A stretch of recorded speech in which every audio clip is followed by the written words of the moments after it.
మీరు కొత్తగా business start చేయాలనుకుంటున్నారా? మార్చ్ 16-17 హైటెక్స్ లో franchise India biggest ఫ్రో expo. Telangana రాజకీయాల్లో కవిత అరెస్ట్ అలజడి సృష్టించింది. ఢిల్లీ లిక్కర్ కేసులో బీఆర్ఎస్ ఎమ్మెల్సీ కవితను అరెస్ట్ చేసింది ఈడీ. శుక్రవారం మధ్యాహ్నం తర్వాత రంగంలోకి దిగిన ఈడీ బృందం అరెస్ట్ చేసి ఢిల్లీకి తీసుకెళ్లింది. మనీ లాండరింగ్ చట్టం కింద కవితను అధికారులు అరెస్ట్ చేశారు. అనంతరం ఆమెను ఢిల్లీకి తరలించారు. రాత్రి 8:45 ఈడీ బుక్ చేసిన ఫ్లైట్లో ఢిల్లీకి తరలించారు.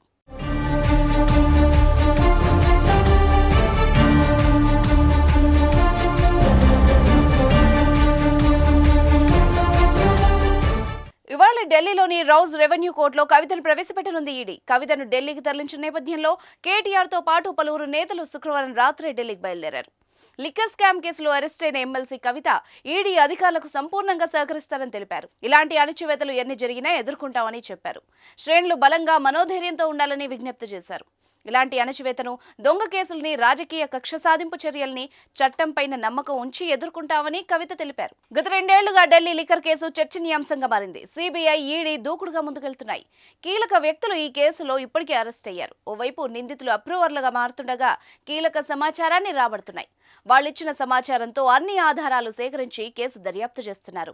ఈ కేసులో 2002లో అమిత్ అరోరాను అరెస్ట్ చేసింది సిబిఐ. అమిత్ అరోరా రిమాండ్ రిపోర్టులో తొలిసారిగా సిబిఐ కవిత పేరును ప్రస్తావించింది. ఫోన్ల ఆధారాలు దొరకకుండా ధ్వంసం చేశారని పేర్కొంది. ఈ క్రమంలోనే ఆమెకు సిబిఐ నోటీసులు అందాయి. 2022 డిసెంబర్లో హైదరాబాద్లోని కవిత నివాసానికి సిబిఐ అధికారుల బృందం వచ్చింది. కవితను దాదాపు 7 గంటల పాటు విచారించారు. ఆ తర్వాత ఈడీ నుంచి కూడా నోటీసులు వచ్చాయి. స్వయంగా ఢిల్లీలోని ఈడీ ఆఫీసులో విచారణకు కూడా హాజరయ్యారు కవిత.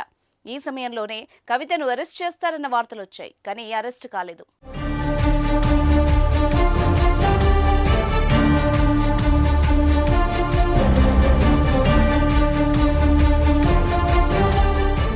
అనంతరం మహిళల విచారణలో ఈడీ సిఆర్పిసి నిబంధనలు పాటించడం లేదని ఆరోపిస్తూ కవిత సుప్రీంకోర్టులో పిటిషన్ కూడా వేశారు.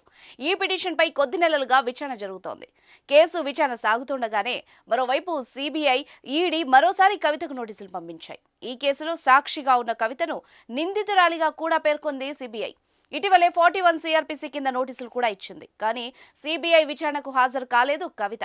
కవిత పిటిషన్పై మార్చి 15వ తేదీన విచారణ జరిగింది. అయితే తదుపరి విచారణను మార్చి 19వ తేదీకి వాయిదా వేసింది సుప్రీంకోర్టు. ఈ క్రమంలోనే ఈ కేసులో బీఆర్ఎస్ ఎమ్మెల్సీ కవితను ఈడీ అరెస్ట్ చేసింది. దీంతో కేసులో మరో కీలక పరిణామం చోటు చేసుకున్నట్టు అయింది. కవిత అరెస్టుతో బీఆర్ఎస్ శ్రేణులు భగ్గుమంటున్నాయి.